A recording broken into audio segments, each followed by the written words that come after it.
Et bonjour à tous, jour 3 de la Master Week Faro, où on retrouve Alexandre. Alors là, il n'y a pas tout de suite sa caméra parce qu'on a des petits soucis de connexion, mais je crois qu'il va la mettre. Ouais, Voilà, vous pouvez voir, c'est un peu flou, mais c'est pas grave, le son fonctionne, donc vous avez vu que c'était bien lui. Voilà, ravi Alexandre, merci beaucoup encore d'être je t'en présent prie. aujourd'hui pour un nouveau thème qui est celui des landing pages. C'est un thème qui n'est pas forcément toujours très connu, qui est un peu mis de côté, alors que ça a beaucoup de conséquences sur l'acquisition. Ça permet vraiment de faire des. Enfin, les campagnes permettent souvent d'envoyer les gens vers les sites, mais les pages de vente et les landing pages, ça permet de les convertir. Les convertir soit dans des essais, soit dans de la démo. Donc, c'est un des premiers taux à optimiser pour arriver à avoir une acquisition qui tienne la route. Généralement, on dit qu'il faut transformer entre 7 et 8% des gens qui viennent sur une page web, sans quoi il faut travailler à l'optimiser. Et c'est ce qu'Alexandre aujourd'hui va nous expliquer, donc à travailler sur ces landing pages à travers des exemples, donc expliquer ce que c'est qu'une landing page, voir des exemples, et puis évidemment être là pour vos questions. J'ai oublié de le demander comme hier, mais est-ce que vous nous entendez bien? Est-ce que vous entendez bien Alexandre aussi? Alors, j'ai coupé ma caméra parce qu'on a quelques bugs de connexion, mais je pense que là, ça devrait le faire. Voilà, Laura nous dit que oui, Rudy aussi. Au top, Eric pareil, très bien, on entend bien, c'est le principal. Et ben voilà, je te laisse la parole, Alexandre. Ok, impec. Alors, je vérifie que Le temps que tu Ok, ça affiches, va le faire. je permets de le dire, Alexandre a revu 2 fois notre landing page sur Faro. On n'a pas encore tout appliqué, ce qu'il nous a conseillé. Il nous a reconseillé dernièrement et c'était vraiment très très quali. Mais voilà, c'est le sujet sur lequel j'aime le plus t'entendre parler, Alexandre. Voilà. Ah Donc, faut je suis pas, vraiment. faut pas essayer de faire un truc bien. Pour moi, ah ouais, voilà, je suis au théâtre. Voilà, tu vois, c'est la séquence ASMR pour moi. Du coup, ne regardez pas la première conférence de lundi là. C'était, voilà, c'était un peu moins cool, quoi. Alors, du coup, est-ce que vous voyez bien déjà? Enfin, c'est Alexis du coup qui va me dire parce que moi je Ouais, vois pas le chat. ouais, carrément, on voit bien. Oui, OK, vous voyez l'écran. Donc, je me représente, rapidement pour ceux peut-être qui n'étaient pas là lundi. Donc, Alexandre, je suis spécialisé sur tous les sujets de copywriting, sur la partie, landing page B2B et tout ce qui est, cold emailing. J'accompagne aujourd'hui exclusivement des, SaaS B2B quoi, sur ces, 2 sujets-là quoi et avant ça j'avais, travaillé aussi avec Scalesia sur tout ce qui était, heu, prospection, B2B, notamment dans le cadre de leur bootcamp de formation, ce qui m'a permis de former plus de 100 entreprises sur le sujet, quoi. Voilà, donc on va passer assez rapidement là-dessus. À la fin de la conférence, à la fin des slides, j'aurai un petit truc à vous présenter qui est une nouvelle offre justement que je suis en train de lancer, quoi et donc vous aurez le droit à une petite promo, dessus, quoi, sur un temps limité, mais je vous en reparlerai, à la fin, quoi. Ah, Du coup, si vous avez déjà des questions, là j'ai moins de slides, que la dernière fois. On va analyser des landing pages ensemble et vous allez voir du coup comment, structurer, votre message, pour que vous puissiez avoir quelque chose de plus impactant et qui va vous aider à générer plus, d'opportunités, d'intérêt, de vos prospects, quoi. Donc s'il y a des questions, hésitez pas en cours de route, hein. Je pense qu'Alexis pourra m'arrêter, on pourra les traiter. yes, je vais Heu modérer, et donc ça peut être un truc hésitez, recherché. hésitez surtout pas. Peu importe, encore une fois, je dis, mais ne jugez pas, ne vous dites pas que la question est stupide, qu'elle n'a pas d'intérêt. Bref, n'hésitez pas, vous êtes là pour ça, pour avoir le maximum d'informations et qu'on vous dise quand on peut répondre, quand on vous dise aussi quand on ne sait pas répondre. Mais hésitez surtout pas, il n'y a pas de questions bêtes. Du coup, dans un premier temps, on va déjà parler du rôle de votre landing page dans le parcours d'achat de votre prospect, parce que vous allez voir que c'est un truc qu'on a tendance un peu à négliger. C'est un peu le parent pauvre du marketing, alors que, elle peut jouer un rôle assez important et parfois qui peut vous amener à perdre un deal avec un prospect. Donc du coup, on va prendre plusieurs cas de figure. Premier cas de figure, notamment par rapport à la première conférence qu'on a pu faire, ça va être dans le cadre, de votre prospection, quoi. Il peut arriver, notamment par exemple si on prend le cas de Faro, très souvent on va avoir des liens, de nos landing pages, ou de nos pages d'accueil ou autres, ou de notre site web dans la signature de notre email et donc avant que la personne nous réponde, elle peut, se renseigner un petit peu plus sur nous pour essayer de valider son intérêt par rapport à ce qu'on lui a, raconté dans l'email. Parce que forcément un email ne va pas être adapté à faire des énormes pavés, à rentrer dans le détail sur plein de trucs.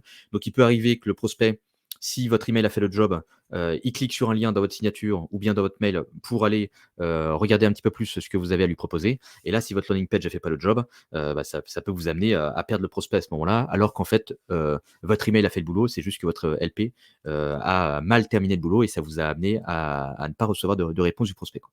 L'autre point aussi qui peut arriver assez souvent en prospection, c'est qu'à partir du moment vous ne touchez pas directement les decision makers ou bien, qu'il y a plusieurs personnes qui sont impliquées dans la décision d'achat de votre produit, ce qui peut arriver, c'est que vous allez avoir, vous, un appel, en visio ou autre avec, l'une des personnes, de l'entreprise en face, et cette personne-là va devoir ensuite, en interne, aller vendre un petit peu le projet. Sauf que, le discours que vous avez vs le discours qu'aura cette personne pourra pas toujours être aussi efficace et du coup, ça peut vous amener, finalement, à avoir quelque chose de très, dilué à ce moment-là et avoir un discours auprès des decision makers qui ne sera pas aussi impactant.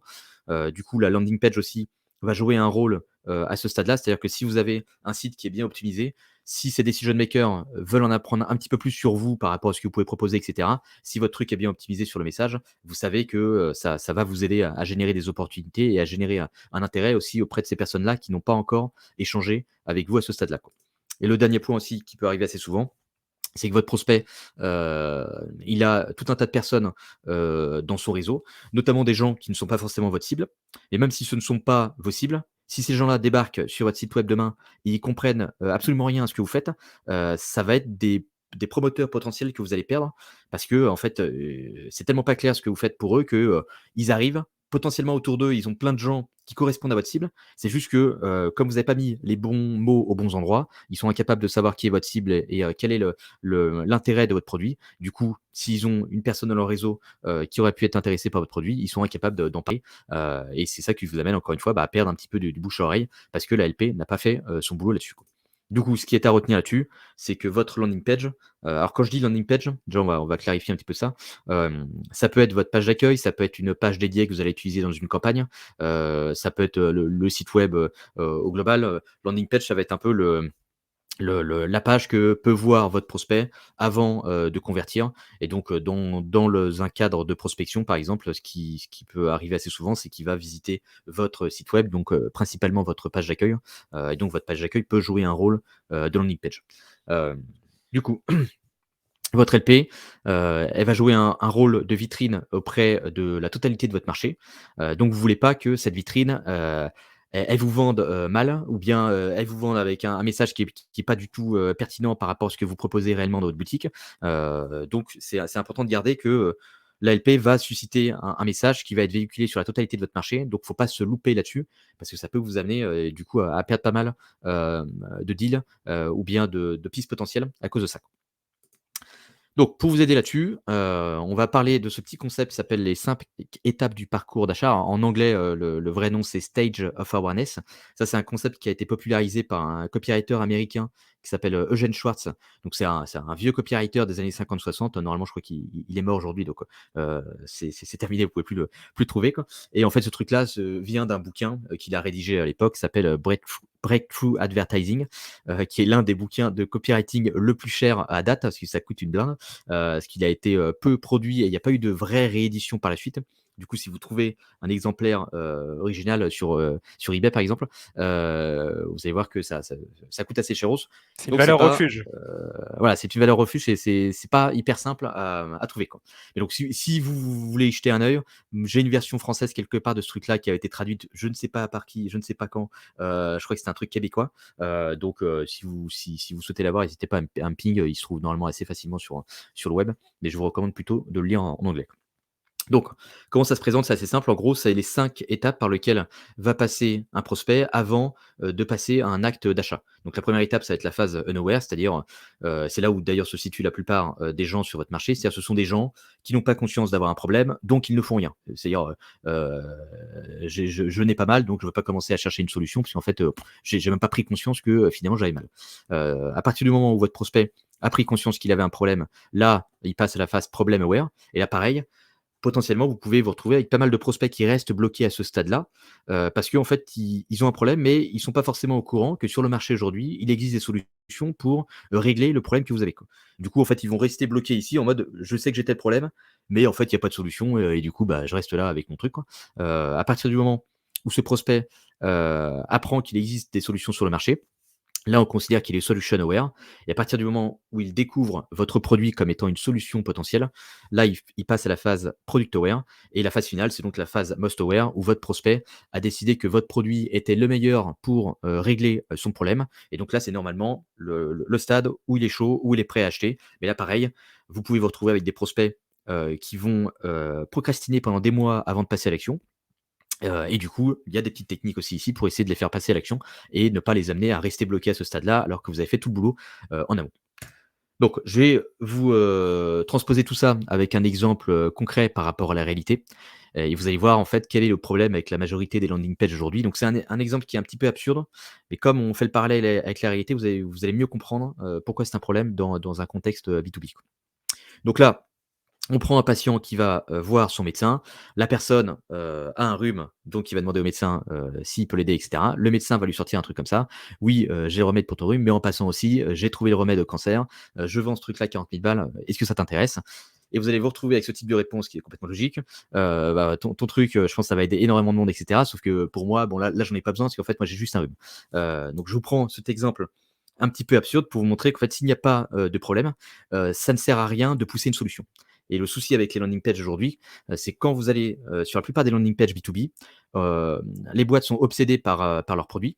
Donc elles vont tout de suite vous pitcher le truc, solution, solution, produit, produit pour faire ça, alors qu'en fait, potentiellement, si en face de moi, j'ai des gens qui n'ont même pas conscience, d'être atteints par la maladie que mon produit peut régler, ça sert à rien que je commence à leur pitcher la solution parce qu'en fait, eux, ils vont juste me dire: «Ouais, votre truc, c'est cool pour les gens qui ont tel problème». Sauf qu'en fait, moi, j'ai pas ce problème-là, quoi. Alors qu'en réalité, ils ont ce problème-là, c'est juste que leur niveau de conscience n'est pas assez élevé pour comprendre qu'en fait, ils sont la cible, qu'ils sont atteints par ce problème et que du coup, votre solution peut être pertinente pour eux, quoi. Donc là, on va reprendre le cas du médecin et on va essayer, de voir un petit peu quelle, mécanique il aurait pu amener pour mieux introduire sa solution et pas tout de suite la pitcher comme il a pu le faire dans le premier exemple. Donc toujours le même patient qui vient avec son rhume et là, du coup, on va faire une petite étape intermédiaire qui ne va pas nous amener tout de suite à pitcher la solution. On va lui dire: «Oui, j'ai la solution pour ton rhume et cetera, mais d'ailleurs, ça fait un petit moment qu'on ne s'est pas vu. Est-ce que vous avez passé un check-up récemment?» Parce qu'en passant des check-up, de manière assez, régulier, vous allez, pouvoir éviter 86 des maladies graves. En plus, c'est un truc complètement, indolore, ça dure que 5 minutes. Enfin, du coup, la balance bénéfice-risque, elle est plutôt du côté bénéfice, pour le patient, parce que, bah, comme ça au moins je fais le test, ça fait pas mal, je sens rien et cetera. Au moins en 5 minutes, je suis sûr que, j'ai pas de problème et que, j'aurais pas ce petit truc, dans la tête qui pourrait me dire que peut-être en fait, je suis malade mais je suis pas au courant. Et en faisant du coup ce petit test, qu'est-ce qui se passe? Bah, on se retrouve en fait à détecter une maladie assez grave et c'est à ce moment-là, du coup, je vais pouvoir réintroduire ma solution pour dire: «Mais vous inquiétez pas, cette maladie, moi j'ai le fameux remède qui va vous permettre, de ne plus, être atteint par tout ça et résultat, on arrive sur la phase finale où la personne va être beaucoup plus encline à acheter votre solution parce qu'on l'a simplement aidé à passer de sa phase unaware, c'est-à-dire la phase: «Je viens avec un rhume et en fait, j'ai pas compris que ce rhume-là, potentiellement, c'était un symptôme d'une maladie plus grave. Donc moi, je vais, prendre un médicament, un Doliprane ou un truc comme ça, alors qu'en fait, j'ai pas besoin d'un Doliprane, j'ai besoin d'avoir un vaccin ultra puissant, pour ne pas mourir, quoi». Et Et du Alexandre, coup ouais. donc le but de chacune, je suis peut-être en avance de phase par rapport à ce que tu dis, mais le but d'une landing page, c'est de prendre les gens qui sont unaware ou alors de les prendre à d'autres moments de ces étapes? Alors ça, c'est tout dépend justement de la maturité de trafic que vous allez avoir sur votre page, OK, et du coup, c'est ce qu'on va voir juste, après, parce d'accord. que vous allez voir qu'en fait, on ne va pas pitcher du coup forcément de la même façon, trafic A vs trafic B parce qu'ils sont pas du tout au même stade, et du coup, les modèles qu'on peut, trouver aujourd'hui sur internet, ils sont très focus sur, un template de base qui va être identique pour tout le monde. Alors qu'en fait, ça n'a aucun sens parce que tout le monde n'est pas forcément, ultra mature, sur votre marché. Et par exemple, les marchés qui vont être plutôt unaware, enfin les boîtes qui vont plutôt s'adresser à des marchés unaware, ça va être plutôt potentiellement des, produits qui sont innovants, qui n'existaient pas auparavant, qui adressent peut-être à un besoin, qui est pas ultra urgent pour leurs prospects en face. Et du coup, ces gens-là vont avoir une proportion sur le marché beaucoup plus importante de personnes unaware que de personnes, problème, solution, product, qu'on pourrait travailler plus facilement, quoi. Donc déjà, je sais pas si ça, pour vous, pour le moment, avec le petit exemple que je vous ai montré, alors l'exemple est un peu extrême, donc il ne faut pas vous formaliser là-dessus. C'est juste pour vraiment tirer le trait et vraiment bien comprendre le principe. Qu'en gros, dans la réalité, faire ce que fait la majorité des landing pages B2B, ça ne tiendrait pas la route. Pourtant, c'est ce qu'on fait sur pas mal de situations, quoi. Donc, est-ce que déjà sur ce petit concept-là, vous êtes à peu près clair là-dessus, ou bien vous avez des questions, des trucs sur lesquels vous voulez qu'on vienne? Et là, pour le moment, il n'y a pas de questions. Je crois que c'est plutôt clair. Honnêtement, pour moi aussi qui n'ai pas vu la presse, c'est plutôt limpide. Donc, très bien, très, très élément. Mais n'hésitez pas s'il y a des questions dessus. OK. Puis dites-moi aussi si je parle trop vite, parce que c'est vrai que je tendance un peu à speeder. Donc si, je suis pas clair, je peux revenir en arrière sur les éléments qui manquaient un petit peu de clarté. Yes. Donc là, vous voyez qu'il y a une petite subtilité entre les 2. C'est-à-dire que dans la méthode de base, hem Solutionware, c'est juste, il connaît des solutions à son problème. Ensuite, il connaît votre produit, et cetera. Alors qu'en fait, dans un contexte de landing page, c'est un petit peu différent. Donc, j'ai réadapté, moi, ce modèle-là pour avoir quelque chose qui soit plus pertinent. Parce qu'en fait, quand on arrive sur la phase solution aware, notamment dans un contexte de landing page ou même sur un marché B2B, il va aussi arriver à ce stade-là où on va commencer potentiellement à explorer différentes familles de solutions. C'est-à-dire qu'en fait, sur le marché aujourd'hui, les marchés sont ultra concurrentiels, donc il n'y a pas forcément une seule manière de régler son problème. Donc c'est pas parce que j'ai trouvé qu'une solution existait que je vais pas en trouver d'autres qui ont une autre manière de répondre au problème. Par exemple, si on reprend le cas, de la première conférence, pour avoir des réponses au call d'email, on peut utiliser 2 méthodes. On peut utiliser la méthode, plutôt propre où on va faire des petits segments, pour, du coup, se griller moins d'opportunités. Mais on peut aussi utiliser une autre méthode qui va être de faire le gros bourrin, de faire du mass mailing et en fait, on aura le même résultat à la fin. C'est juste que il y aura des disparités entre les 2 parce qu'il y en aura un qui va générer beaucoup plus, de rage, on va dire, chez les prospects, et un autre, qui va éviter de vous griller trop d'opportunités, quoi. Donc la phase solution aware, c'est aussi la phase où potentiellement votre prospect peut comparer différentes familles de solutions et c'est ça qui va l'amener ensuite sur la phase product aware où quand il a choisi quelle famille de solutions il voulait sélectionner, là il arrive sur la phase où potentiellement il va vous comparer avec des concurrents, directs, et pas forcément avec des solutions, alternatives. Donc là, pour vous donner un exemple, imaginons que demain, moi, j'ai un objectif qui est d'aller plus rapidement au boulot, et donc j'ai besoin, en fait, de me déplacer plus rapidement entre mon domicile et le boulot. Là, je peux utiliser plein, de méthodes pour y aller parce que je peux me dire: «Bah, attends, pour aller plus rapidement au boulot, je peux peut-être y aller en trottinette, je peux y aller à pied, je peux y aller en voiture, je peux y aller en transport en commun, je peux y aller en vélo», quoi. Et donc ça, vous voyez, tout ça, ce sont des, familles de solutions.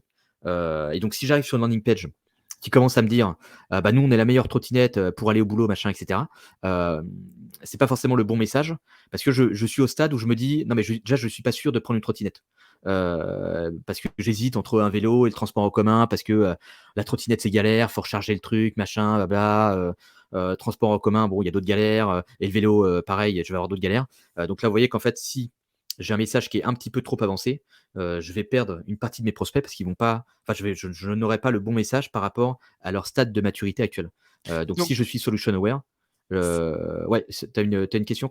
yes, c'est bon. Donc, en fait, tu dois créer une landing page pour quelqu'un qui est product aware et une autre type de landing page pour quelqu'un qui est most aware dans lequel tu vas, enfin, Ah, dans qui va dans l'idéal, correspondre à ce oui. niveau Par exemple, d'attention. Ok. si on prend le cas de la prospection, potentiellement, quand tu fais de la prospection, par exemple, là, si pour ceux qui étaient là lundi, on a du coup, j'ai réalisé un exemple de prospection pour Faro et dedans, du coup, on allait, travailler les personnes qui avaient publié des offres d'emploi de, SDR et on rebondissait sur leur stack d'outils, c'est-à-dire sur les outils qu'ils utilisaient pour prospecter. Et bah, là, du coup, on sait que potentiellement, on s'adresse plutôt à des prospects qui sont product aware parce que, tu sais déjà comment ils sont équipés. Et donc tu vas pas forcément les pitcher de la même manière. Tu vas pitcher vraiment en comparaison de ces produits-là, quoi. VS, d'autres boîtes qui sont pas du tout équipées, qui ont peut-être des méthodes beaucoup plus old school, où là tu vas pas essayer de te positionner par rapport à d'autres outils. Tu vas plus te positionner par rapport à, votre méthode actuelle qui est de faire des trucs à la main avec des fichiers Excel, des choses comme ça et cetera. Donc ça va pas du tout être le même pitch entre les 2 parce que les 2 audiences vont pas avoir besoin d'entendre la même chose pour t'identifier comme une solution pertinente, à leurs problèmes. Donc normalement dans l'idéal, une source de trafic, égale une landing page. Maintenant dans les faits, ça peut être plus compliqué notamment, quand tu travailles ta page d'accueil. Et donc pour travailler normalement la page d'accueil, tu vas plus essayer de miser sur la masse, c'est-à-dire, hem, quelle est l'audience que moi j'ai envie de travailler, c'est-à-dire l'audience prioritaire pour moi et quelle est la proportion, d'audience qui est la plus importante sur mon site web aujourd'hui, quoi. Par exemple, si tu vois que, par exemple, il y a pas mal de boîtes parfois qui veulent travailler, des gens assez matures. Sauf que quand tu regardes le trafic sur leur site actuellement, il y a zéro trafic mature. C'est-à-dire que c'est que des gens qui sont très loin en fait de la phase d'achat. Donc c'est pas forcément pertinent de pousser une page d'accueil qui va être optimisée pour un trafic mature si ce ne sont pas ces gens-là qui viennent sur ton site aujourd'hui, quoi.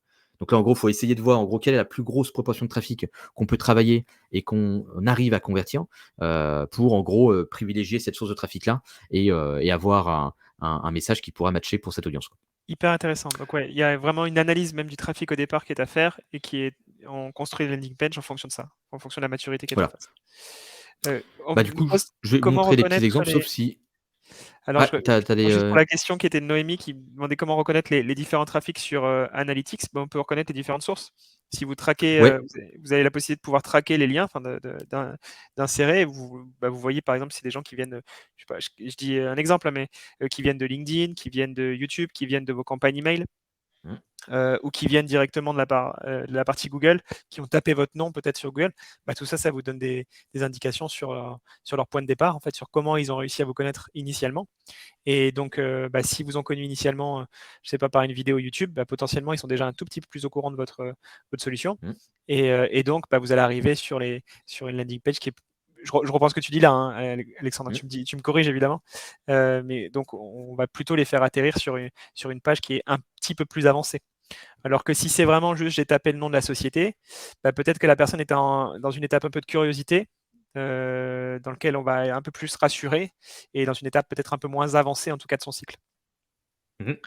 Ouais, bah, c'est exactement ça. Tu peux regarder tes sources de trafic et essayer de voir, OK, par exemple, si c'est du trafic LinkedIn, tu peux te dire: «OK, le trafic LinkedIn, je fais du contenu sur LinkedIn. Du coup, c'est des gens qui sont exposés à mon contenu. Du coup, c'est des gens qui sont éduqués sur ce que je fais et sur potentiellement comment je peux les aider. Du coup, il y a moyen que ce soit des personnes peut-être assez matures dans mon funnel, et du coup, je vais devoir, avoir une page qui va être, plus orientée sur, peut-être du product aware, du solution aware en fonction de mes sources de trafic. Et après, ça peut être aussi d'un point de vue SEO. En SEO, tu peux regarder les mots-clés qui sont tapés. Par exemple, si les mots-clés qui sont tapés pour Faro, c'est des mots-clés du type outils, prospection B2B, des choses comme ça, ou bien base de données B2B, des choses comme ça, etc. Là, ça nous permet aussi d'identifier, OK, là, je sais que j'ai quelqu'un qui apparemment a pris la décision de plutôt se diriger vers des outils de base de données B2B, quoi. Donc, ça sert à rien que je commence à lui pitcher pourquoi c'est important de faire de la prospection, pourquoi c'est important de faire X, Y, Z. Il faut tout de suite aller à la source, c'est-à-dire, vous savez, par exemple, quand on a du support téléphonique, hem, ça peut vous arriver de tomber sur des gens qui vous expliquent des banalités complètes, c'est-à-dire: «Non, OK, j'ai pas internet, est-ce que vous êtes sûr d'avoir branché le truc?» Non, mais oui, je suis sûr d'avoir branché le truc, je veux dire, là, j'ai un problème beaucoup plus technique parce que j'ai creusé mon problème, machin, et cetera, et je suis à tel stade. Donc, skippez toute la partie qui ne m'intéresse pas et parlez-moi du vrai sujet qui est problème technique, comment j'arrive à régler tel problème. Et bah, du coup, avec votre landing page, c'est pareil. C'est-à-dire tout ce qui pourrait être perçu comme étant des platitudes par votre prospect, parce que ce sont déjà des acquis, ça ne sert à rien de les répéter, parce qu'en fait, il va se dire: «OK, la personne s'adresse à moi comme si j'étais un débutant sur le sujet. Bon, bah, du coup, ça m'envoie peut-être le signal que cette boîte-là n'est pas forcément la plus pertinente pour moi, parce que c'est pas le discours que j'attends à ce stade de maturité de mon parcours d'achat. Et donc, c'est pas forcément celui qui va me plus le rassurer. Et du coup, je vais plutôt aller explorer d'autres options à côté, parce que celui-ci a pas bien fait son job, quoi. Euh, donc, du coup, on va essayer comme ça d'ajuster par rapport aux sources de trafic pour essayer de voir où ils en sont. Et après, ce que vous pouvez aussi utiliser, ce qui est une méthode intéressante, ça va être tout ce qui est live chat sur votre site. Si vous avez un live chat, vous pouvez essayer de voir quelles sont les questions que vous posent les gens sur le chat. Comme ça, vous pouvez voir, est-ce que c'est des questions ultra précises sur des features ultra techniques du produit? Donc, du coup, ça sous-entend que c'est comme des gens qui sont très avancés. Ou bien au contraire, c'est des gens qui ne comprennent pas trop ce qu'on fait, qui ont des questions beaucoup plus basiques. Et du coup, potentiellement, là, c'est des gens du coup qui sont beaucoup moins matures, qui sont placés beaucoup plus tôt en fait dans le funnel. Et donc ça pourrait être intéressant que mon discours commercial revienne un petit peu sur des bases pour essayer petit à petit de remonter, quoi.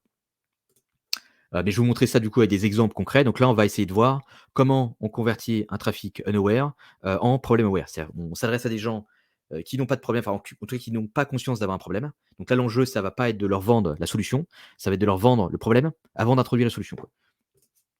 Donc hop, on va aller voir la page d'Astra. Tac. Donc là, vous voyez mon écran normalement là? Ouais, on voit ton écran. Donc du coup, vous allez voir sur Astra. Donc c'est voilà, normalement, j'ai même pas besoin de vous expliquer le truc parce que si la LP est bien faite, même si je ne suis pas la cible, même si vous n'êtes pas la cible, on est censé comprendre dans les grandes lignes qu'est-ce qu'ils font. C'est qui cet acteur-là, et cetera. Notamment dans l'optique de ce que je vous ai dit tout à l'heure, c'est-à-dire, les personnes, heu, qui sont dans le réseau de votre prospect peuvent être des promoteurs pour vous. Donc il faut aussi que votre, message soit un minimum intelligible pour cette audience-là, pour qu'ils puissent vous placer correctement, par rapport à votre prospect et pouvoir être en mesure de parler de vous à quelqu'un si en fait ils voient que, vous pouvez être un outil utile pour quelqu'un qu'ils connaissent dans leur réseau, quoi. Carrément. Bon, Donc là, je pense que leur métier est vraiment, effectivement, très clair, quoi. Pour les non-anglophones, au cas où, mais il y a 30 000 sites internet qui se font hacker chaque jour, qui se font pirater chaque jour. Est-ce que vous allez être les prochains? Je pense qu'on comprend tout de suite le thème sur lequel ils vont apporter de la valeur. C'est ouais, très clair. vous allez voir, c'est une page qui est plutôt intéressante. Donc déjà, ce qui est pas mal, c'est que là, vous voyez, d'habitude, on va plutôt démarrer nos pages avec, la solution pour faire X, Y, Z, ou bien on va plutôt mettre en avant un bénéfice. Et là, en fait, comme on s'adresse à une audience qui n'a pas conscience d'avoir un, problème, si je commençais à leur dire: «Sécurisez votre site des malwares et des hackers», les mecs, ils vont dire: «Ah bah, je m'en fous parce qu'en fait, moi, je me fais pas hacker, donc j'ai pas de problème». Sauf que oui, mais en fait, ce que tu as pas compris, c'est que il y a 30 000 sites web, tous les jours qui se font hacker, quoi, et qu'eux aussi, ils étaient comme toi en pensant qu'ils allaient jamais se faire hacker et que, du coup, il faut réagir au moment où tu te fais hacker. Alors qu'en fait, non, c'est pas comme ça que ça se passe. Il faut réagir avant de te faire hacker parce que c'est pas quand tu t'es fait cambrioler qu'il faut te réveiller et commencer à te dire: «Ah merde, putain, je me suis fait cambrioler, comment je récupère les trucs qu'on m'a carottés, quoi?» Bah là, du coup, c'est un peu pareil. Donc du coup, on va plus essayer de miser sur le problème pour montrer au prospect: «Attention, signal d'alerte, vous êtes dans une situation de danger aujourd'hui, quoi, et vous pourriez être, du coup, le prochain site web qui se fait hacker, quoi. Est-ce que, votre site est prêt à recevoir une attaque?» Donc là, vous voyez qu'on a un message qui va être beaucoup plus fort pour cette audience parce qu'on amène un problème dont il n'avait pas forcément conscience et du coup, il va engager avec votre message plus facilement par rapport à ce qu'on a à lui raconter. Et là, vous voyez pareil, on va aussi personnaliser nos propositions de valeur par rapport, au stade de maturité du prospect. Par exemple, ici, plutôt que de juste lui dire: «On va sécuriser ton site des malwares et des hackers», OK, super. Il va être bien en avant le fait que avant que ce soit trop tard. C'est-à-dire, on s'adresse à des gens, pas qui se sont déjà fait hacker, on s'adresse à des gens comme toi, qui ont un truc aujourd'hui, qui ne s'est pas encore fait hacker, mais qui sont potentiellement dans des situations à risque. Donc ça permet, encore une fois, de personnaliser la proposition de valeur pour avoir quelque chose de pertinent. Et là, vous voyez aussi ce qui est encore une fois, un peu plus intéressant, c'est que le call to action qui va être calé sur la page va être en pertinence avec le degré, de maturité du prospect. Parce qu'un prospect, par exemple, qui est unaware, il n'a pas conscience d'avoir un problème, il ne s'est pas encore fait hacker, par exemple, dans le cas de Astra. Si on commence à lui dire que, sécuriser son site web, ça va prendre 30 jours, ça va être une galère technique de ouf, machin, ça va être une galère sans nom, il va dire: «Non, non, c'est mort. Moi, je me suis pas encore fait hacker. Bon, je préfère prendre le risque, peut-être de me faire hacker et de réagir le jour où je me serais fait hacker, plutôt que, de passer 30 jours, à faire le machin, parce qu'en fait, le potentiel bénéfice que je vais en retirer n'est pas suffisamment, élevé par rapport à l'investissement que ça va me demander, quoi». Et là, vous voyez, ce qui est pas mal, c'est qu'en fait, ils vont montrer au prospect que sécuriser ton site et enlever ce petit caillou qu'on t'a mis dans la chaussure là, à l'instant, en te montrant que potentiellement ton site n'est pas sécurisé, et ben en fait, ce truc-là, tu peux te l'enlever en 3 minutes, en cliquant sur ce bouton, quoi. Donc vous voyez qu'ici, on a un truc qui est plutôt bien optimisé, quoi, et en plus derrière, on rajoute la preuve sociale qui va bien, quoi. Mais là, uniquement en lisant ça, on est censé avoir pas mal d'éléments, quoi. Et ce qui est pas mal aussi, J'en ouais, profite pour vas-y. une question d'Eric qui nous demandait comment on connaît le niveau de maturité du visiteur. Ce qu'on disait, c'est qu'on le connaît par l'origine des sources par lesquelles ils viennent sur son site internet. Donc, s'ils viennent de LinkedIn, bah, tu sais qu'ils ont un niveau de maturité qui est peut-être plus important parce qu'ils ont cliqué depuis un post que tu as pu faire, et donc ils comprennent le sujet que tu adresses. Si c'est vraiment juste de la curiosité en tapant le nom de ta société, potentiellement, ils ne sont pas sur le même niveau de maturité sur le sujet. Donc, ils vont être beaucoup plus dans une épreuve de curiosité.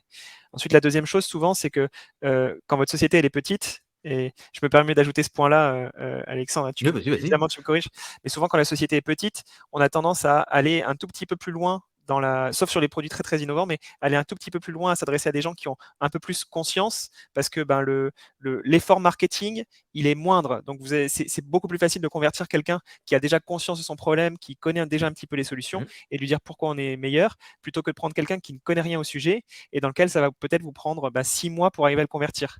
Donc au départ, dans la mesure du possible, c'est bien de s'intéresser déjà des gens qui connaissent un peu le sujet. Donc, à parier sur un niveau de maturité un peu plus élevé. Mmh. Ouais, tout à fait, quoi. Mais ça c'est vrai que le framework là que je vous montre, c'est pas forcément applicable uniquement sur les landing pages. Il faut le voir un peu aussi comme un framework global pour l'ensemble de la stratégie marketing. Par exemple, vous pouvez vous dire: «OK, bah, moi, en fait, mon enjeu, c'est de ramener de plus en plus de gens qualifiés sur ma page, mais du coup, des gens qualifiés qui vont arriver à tel stade. Parce que du coup, je veux les convertir et cetera. Et il faut que toutes ces personnes-là passent par ces étapes intermédiaires pour se dire que je suis la meilleure solution actuellement sur le marché pour régler tel problème». Et donc là, ce que vous pouvez faire, c'est après potentiellement, travailler vos contenus, votre stratégie marketing au global pour vous dire: «OK, bah, en fait, sur LinkedIn, on va, passer plus de temps sur des audiences unaware pour essayer de montrer que nos sujets, c'est des trucs importants, que ça peut impacter beaucoup de boîtes et cetera». Et du coup, en fait, vous allez passer du temps à éduquer votre audience pour faire en sorte que le jour où ils arrivent sur votre LP, ils soient suffisamment chauds et ils puissent, faire la connexion entre, le problème que vous les avez aidés à identifier et la solution que vous proposez, quoi. Donc ces actions-là, il ne faut pas forcément le voir que par rapport à de l'ALP. Vous pouvez un peu le tirer le fil et l'imaginer en fait sur votre funnel global pour essayer de voir quelle action vous pouvez mettre pour travailler des personnes unaware.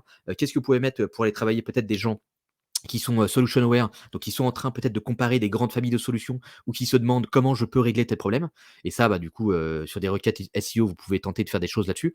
Parce qu'il y a souvent des gens qui vont taper des requêtes, bah, comment régler tel problème, quoi. Bah, du coup, là-dessus, vous pouvez vous créer des contenus, des choses comme ça, etc., pour montrer à votre prospect le champ des possibles qui existent aujourd'hui sur le marché, quoi. Et ça va vous permettre de montrer en quoi les solutions alternatives qui sont disponibles par rapport à ce que vous proposez ne sont finalement pas forcément les meilleurs pour atteindre l'objectif, du prospect, quoi. Et petit à petit, bah, vous allez, comme ça pouvoir remonter le fil jusqu'à arriver à la phase finale où il vous a identifié comme étant le meilleur produit, la meilleure solution actuellement sur le marché, quoi. Et c'est indiscutable et du coup il convertit, immédiatement chez vous, quoi. J'en profite pour donner un exemple là-dessus sur ce sujet qui est, je pense, pertinent, qui est, comme tu en parlais, on le voit sur le site, Crisp, qui est la solution de chat, Mmh. qui est présente dans l'exemple d'Alexandre, et qui est présente aussi sur notre site. Ils avaient une puissance marketing qui était plus faible que beaucoup d'autres opérateurs de chat, type des sociétés comme Zendesk, Intercom, qui ont une puissance marketing vraiment folle. Donc, dans leur stratégie de contenu, ils se sont très intéressés à des problèmes particuliers qui étaient posés sur des utilisateurs qui connaissaient déjà le chat. Donc, ils ont bénéficié de Mmh. toute la puissance marketing des autres sociétés qui ont expliqué pourquoi c'était intéressant d'utiliser un chat, pourquoi en fait il fallait répondre très rapidement Mmh. à ses clients, tout ça. Donc tout ce travail-là, finalement, Crisp n'a pas eu à le faire. Il a laissé le faire à ses concurrents. Ils se sont intéressés ensuite, tac, sur certains éléments, certains déclencheurs particuliers qui étaient présents pour les sociétés qui étaient déjà au courant. Et c'est très malin. Mmh. Ouais, mais c'est pour ça les personnes qui sont plutôt en fin de tunnel seront plus faciles à convertir parce que forcément, elles sont plus proches de l'acte d'achat. Travailler la partie unaware, c'est pour ça le conseil d'Alexis là-dessus est pertinent, c'est-à-dire au début, on va tendance à plutôt privilégier les boîtes matures, celles qui vont le plus facilement connecter avec ce qu'on fait, quoi. Et après, en fait, quand on a épuisé un petit peu ce pipe de prospects, bah, potentiellement, on va devoir aller sur des gens qui sont beaucoup moins matures, qui sont beaucoup plus loin de notre type de solution et donc qui vont peut-être nécessiter un petit peu plus d'éducation ou du coup de faire les choses différemment, quoi. Et du coup, votre approche peut-être marketing ne sera plus la même parce qu'il faudra peut-être faire évoluer votre message au global. Parce que finalement, les gens matures, vous les aurez récupérés. Là, maintenant, le sujet, c'est d'aller travailler des gens qui sont moins matures. Et du coup, c'est surtout à cette audience-là que vous voulez vous exposer. Donc, ça peut vous amener aussi à changer pas mal de choses, quoi. Mais du coup, oui, plus vous allez être avancé dans le funnel, mieux c'est pour vous en termes d'audience parce que ce seront des gens qui seront plus faciles pour vous à convertir, quoi. Bah, du coup, je reviens sur la page. Là, vous voyez qu'en fait, ce qui est intéressant, c'est que pareil, sur une landing page classique, qu'est-ce qu'on va vous dire? On va vous dire au début, mettez votre proposition de valeur, machin, et cetera, un visuel de votre produit et tout, quoi. Et ensuite, parlez des bénéfices, machin, des features, tout bordel.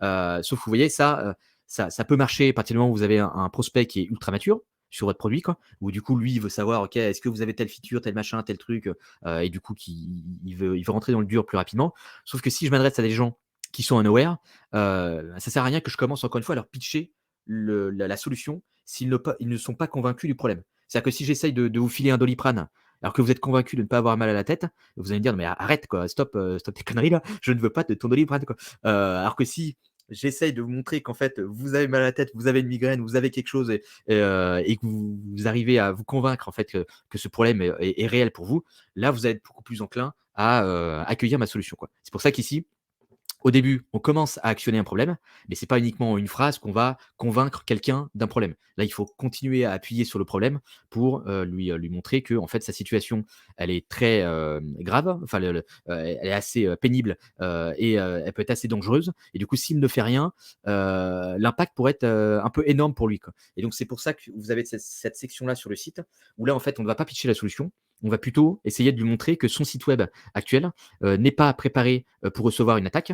Et là, vous voyez que dans les termes qui sont utilisés, c'est plutôt intéressant parce qu'ils vont essayer de vous peindre un peu l'enfer que vous pourriez vivre si votre site web se faisait hacker demain, quoi. C'est-à-dire que là, il vous rappelle le fait que vous avez bossé comme un fou pendant des années pour perfectionner votre site et développer un trafic consistant tout au long du temps, quoi. Ça vous a permis de développer du coup une marque et une relation forte avec vos prospects, mais tout ce que vous avez créé ici, ça pourrait être perdu en 2 secondes.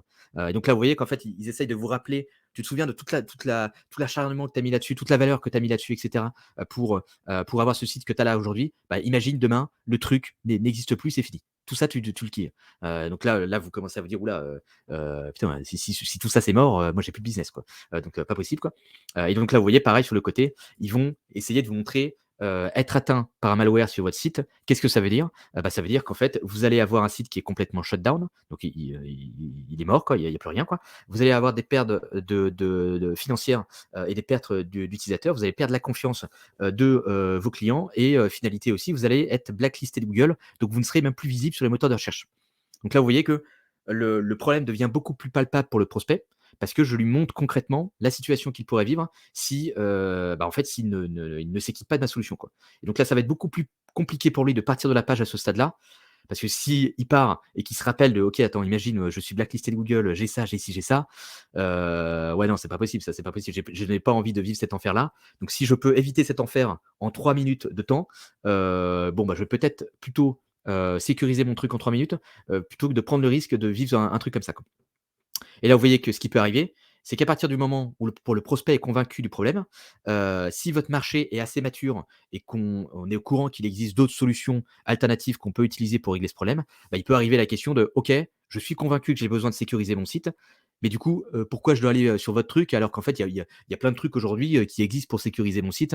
Qu'est-ce qui me dit que votre machin est le plus pertinent dans ma situation, quoi?» Et donc là, vous voyez qu'ils vont adresser tout de suite cette objection-là chez leur prospect pour lui montrer que en fait les autres solutions, il y en a sur le marché et vous les connaissez, sauf qu'en fait, les autres solutions, il y a 2 catégories. Vous allez avoir, les produits, qui sont custom, mais qui vont nécessiter des gros changements de code hyper complexes et cetera. Ça va vous prendre la tête, ça va être une usine à gaz, donc ça, c'est bien si vous êtes un profil tech et que vous voulez garder la main sur tout. Ou bien, autre alternative, vous avez accès à des plugins, gratuits, mais les plugins gratuits, bah, forcément, ça ne vous garantit pas une grosse sécurité. Donc, au milieu, en fait, vous avez rien, quoi. Et au milieu, du coup, c'est là où, Astra va se positionner. C'est-à-dire que nous, on est la solution simple et sans effort qui va vous permettre de gérer tous vos problèmes de sécurité, par rapport, bah, en gros, par rapport, au niveau, au niveau de sécurité custom que vous pourriez avoir avec d'autres solutions, quoi. Et donc là, vous voyez pareil dans tout le pitch, on va essayer d'être pertinent et d'être consistant par rapport, au discours qu'on tient depuis le départ, quoi. Donc là, vous voyez ce qu'ils mettent en highlight ici. Ils vous mettent en avant le fait que voilà, chez nous, il y a pas de coding, enfin, il y a pas de code, il y a pas de jargon compliqué qui vont vous perdre. Vous avez pas besoin non plus d'attendre 40 ans, avant d'avoir quelque chose. Tu as juste un site qui est ultra sécurisé avec, très peu d'efforts, quoi. Donc c'est ça finalement leur vraie proposition de valeur, quoi. Et vous voyez que tout ce qui a été mis en amont permet de convaincre le prospect que son problème est important et que c'est pas un truc qu'il peut ignorer facilement, quoi. Le deuxième point, ça va être de répondre au prospect en quoi je suis une meilleure solution par rapport aux autres trucs que je peux plus ou moins connaître et que j'ai peut-être déjà croisés sur internet parce que, sécuriser son site, c'est quand même un truc, classique, donc je sais qu'il existe d'autres options là-dessus, quoi. Et du coup, bah, finalité, là, je me dis: «OK, si moi je veux avoir un site sécurisé sans me prendre la tête, sans avoir des trucs avec du jargon dans tous les sens et cetera», bah, finalement, la meilleure option pour moi aujourd'hui, c'est plutôt de partir vers une solution comme celle-ci, parce que c'est celle qui correspond à mon vrai besoin, c'est-à-dire avoir de la sécurité de manière simple, quoi. Donc là, vous avez un premier exemple, de LP là-dessus et ensuite, du coup, là, on peut, commencer à pitcher la solution, les features et cetera, comment ça marche. Mais vous voyez toute le 1er tiers, la première moitié de la page, elle est dédiée à une seule chose, vendre le problème et positionner la solution par rapport à la galaxie de solutions qui existent sur le marché, quoi. Ouais, c'est vraiment un très bon exemple. Hop. Et donc vous voyez que c'est assez différent par rapport à ce qu'on a tendance à voir. Parce que la plupart du temps, on va essayer de tout de suite parler de la solution, parler des features, parler de machin parce qu'on se dit: «Ah non, mais attends, il faut que je parle de ma solution et tout quoi, il faut que le mec voit comment mon produit est incroyable». Oui, mais s'il n'est pas suffisamment mature pour comprendre qu'il a besoin de ton produit, ça ne sert à rien de lui pitcher, quoi. Donc c'est pour ça que ça peut être intéressant, de démarrer, de ce stade-là, quoi. Donc ensuite, on arrive sur la phase solution aware, où à partir du moment là où vous avez un prospect qui a conscience de son problème, potentiellement, il peut déjà être équipé d'une solution existante. C'est-à-dire que il a un problème et du coup, il s'est déjà équipé d'une solution. Et vous, vous arrivez du coup sur ce marché-là où vous vendez quelque chose d'un peu innovant, vous vendez quelque chose d'un petit peu nouveau, c'est-à-dire une nouvelle manière d'adresser ce besoin-là. Donc, vous créez un genre de nouvelle catégorie de solutions qui n'est pas forcément la catégorie de base. Et là, votre enjeu, du coup, ça va être de positionner votre nouvelle catégorie de solutions comme étant une meilleure option que tous les autres trucs qui existaient sur le marché actuellement, quoi. Donc je vais vous montrer à quoi ça ressemble avec la landing page de BoomBoom. Hop, et vous allez voir pareil, il y a des trucs plutôt intéressants. Donc là, pareil, vous voyez normalement la page là. Je te confirme, on voit la page. Ok. Donc là, bon, ils ont des animations au début et tout, on s'en fout, on va passer là-dessus, quoi. Donc là, ils ont une première proposition de valeur qui est un petit peu vague, mais on va surtout nous scroller et arriver sur leur vrai, voilà, la vraie première section. La vraie première section, ça va être du coup celle-ci, quoi. Et là, ouais, il va y avoir plusieurs choses intéressantes ici. Déjà, là, ils mettent en avant le fait que tu vas créer des meilleures relations business avec du message vidéo, quoi. Donc l'enjeu, apparemment, qu'ils essayent de mettre en avant, c'est plutôt un enjeu de relations business, c'est-à-dire avoir des meilleures relations avec ses prospects ou ses clients, quoi. Et là, ce qui va être surtout intéressant sur cette partie-là, c'est la sub-headline. C'est-à-dire que plutôt de tout de suite pitcher leur solution, et c'est-à-dire mettre ça en avant, de dire juste bon bon, c'est un truc qui vous permet de communiquer en envoyant des vidéos personnelles. Vous voyez qu'ils vont rajouter une petite phrase au-dessus, mais qui va changer complètement la donne. C'est-à-dire qu'ils vont vous montrer en fait quel est leur ennemi, c'est-à-dire quelle est la catégorie qu'ils vont essayer de remplacer, quoi. Donc la catégorie qu'ils essayent de remplacer chez vous, c'est quoi? C'est en fait les messages textuels que vous envoyez à vos clients et à vos prospects. Donc là, en fait, la page va essayer de vous convaincre que communiquer par texte, aujourd'hui, même si c'est l'option de base que tout le monde utilise, bah, finalement, c'est pas vraiment une bonne option parce que, il y a plein de trucs, qui vont passer la trappe à l'écrit, et qu'on pourrait mieux retranscrire en vidéo, quoi. Donc en fait, la vidéo aujourd'hui, c'est une meilleure manière de communiquer avec vos clients et vos prospects, pour pouvoir être compris, quoi. Et donc finalement, si ton enjeu, c'est d'être le plus clair possible et de communiquer le mieux possible avec tes clients et tes prospects, c'est une aberration d'utiliser, de l'écrit. Il vaudrait mieux que tu switches sur de la vidéo. Et donc tout le début de la page va être dédié à pitcher ce truc-là. Et vous allez ils ont des trucs plutôt intéressants là-dessus. Donc ça vous donnera peut-être des idées aussi pour vos propres landing pages. Donc là, vous voyez, pareil, en temps normal, qu'est-ce qu'on aurait fait? On aurait pitché directement la solution. On aurait mis, tac, bah bon, bon, bah, ça te permet d'envoyer des vidéos, voilà comment ça marche, machin, etc. Alors que là, encore une fois, on s'adresse à des gens qui vont vous dire au début: «Ouais, ben, moi, j'ai pas besoin d'envoyer des vidéos, il y a pas besoin. Parce que je communique déjà avec mes clients à l'écrit, à l'email et tout, ça marche, ça fait le job». Donc il faut déjà que j'arrive à lui montrer que l'email, enfin que l'écrit, c'est pas la meilleure manière de communiquer aujourd'hui et que finalement, ça peut l'impacter plus que ce qu'il ne pense. Donc finalement, vous voyez qu'on a une structure un peu similaire à la première page avec Astra. C'est juste que là, la personne est déjà équipée. Donc son frein numéro un, ça va être je suis déjà équipé de ça, c'est bon, mon use case il est géré, quoi. Donc là, il faut que je lui montre en fait que son use case il est mal géré et qu'en fait aujourd'hui il y a un nouveau truc qui a débarqué sur le marché qui s'appelle le video messaging et qu'en fait le video messaging c'est une nouvelle catégorie de marché qui va lui permettre de mieux communiquer, quoi. Donc là, ils vont en fait vous décrire sur les débuts de page tous les problèmes que vous allez rencontrer à travers le texte quand vous essayez de régler votre problème, c'est-à-dire le fait de créer des relations fortes avec vos prospects ou avec vos clients, quoi. Donc là, en fait, ils vont vous expliquer avec des images à droite et avec le texte tous les soucis en fait qu'on peut avoir dans le texte. Donc là, ils vont mettre en avant le fait que à l'écrit, c'est plus long de communiquer des idées, quoi, et que ça peut être aussi plus compliqué d'amener de l'empathie ou de la confiance. Donc ça peut vous amener à avoir un message en fait qui va passer, enfin qui va pas être perçu de la bonne manière parce que l'email n'est pas bon pour communiquer des émotions, quoi. Donc là, si on continue, hop, bah, c'est ce qu'ils mettent justement ici. Alors là, ça bug un petit peu, mais c'est pas grave. Que le texte en fait ne manque de nuances et d'émotions, et donc ça laisse trop de place à la misinterprétation, quoi. Et du coup, ça peut vous amener à faire une bourde avec quelqu'un alors qu'en fait, il a juste mal compris ce que vous vouliez communiquer, quoi. et hop, on continue, quoi. Et qu'en gros, 3e problème, le texte, on l'oublie facilement, quoi, ou même on l'ignore facilement parce que nos cerveaux sont plutôt configurés pour se rappeler des visages, et pas forcément du texte, de l'écrit, etc. Et là, vous voyez, du coup, sur la droite, on a les petits visuels qui en fait, vont nous montrer ce qu'on est en train de vivre au quotidien pour qu'on puisse faire un parallèle et se dire: «Non, mais attends, ce que je vois là sur la droite, ça me parle carrément parce qu'en fait, c'est ce que je fais et c'est ce que je vis tous les jours». Donc je pensais ne pas être la cible de ce truc-là et je pensais que ça me servait à rien. Sauf que là, il me décrit ma situation de manière tellement concrète avec cette petite animation, qu'en fait, oui, c'est vrai qu'en fait, ce truc-là, je me suis jamais posé la question. Mais c'est vrai qu'en fait, l'email, c'est pas forcément la meilleure option pour communiquer, quoi, et qu'au final, ça m'est déjà arrivé de me retrouver dans ce type de posture, quoi. J'en profite pour ce point-là, mais je sais pas si c'est vraiment le cas des personnes qui sont présentes aujourd'hui, mais c'est un sujet sur lequel il faut pas hésiter à investir, je pense même la partie animation. Donc il y a la partie Mmh. copywriting forcément qui est représentée par Alexandre, mais même la partie animation ou image, en fait, c'est partie prenante de votre discours. Donc toutes les images qui sont généralistes, des choses que vous pourriez retrouver sur un autre site, ouais, c'est complètement inutile. Enfin, honnêtement, ça fonctionne pas, ou alors ça peut fonctionner vraiment pendant votre premier mois de société, mais une fois que vous voulez passer une autre étape, heu, il faut utiliser des bonnes personnes pour le faire.